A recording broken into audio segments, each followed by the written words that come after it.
Pataasan ng sahod, seguridad at benepisyo at tanggalin ang umano'y pagsasapribado ng serbisyong pangkalusugan.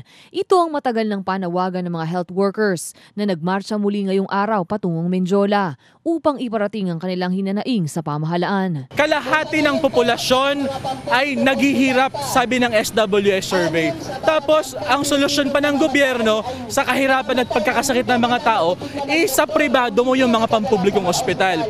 Ang mga pribadong ospital, kailangan nilang kumita at walang ibang pagkukunan ng kita kundi mga serbisyong pangkalusugan na magtataas tsak at hindi na kayang akibatin ng mga mahirap nating kababayan. Sa kasalukuyan, idinulog na nila ang kanilang inihaing petisyon sa Korte Suprema, ngunit wala pa raw itong tugon. Noong February 3, nagsampa kami ng temporary restraining order sa Supreme Court at hanggang ngayon pina-follow up natin sa Supreme Court na maglabas na ng desisyon pabor sa taong bayan. Kasi sinisiguro ng konstitusyon, Article 2, Section 15 ng ating konstitusyon sinasabi, the state shall protect and promote the right to health of the people.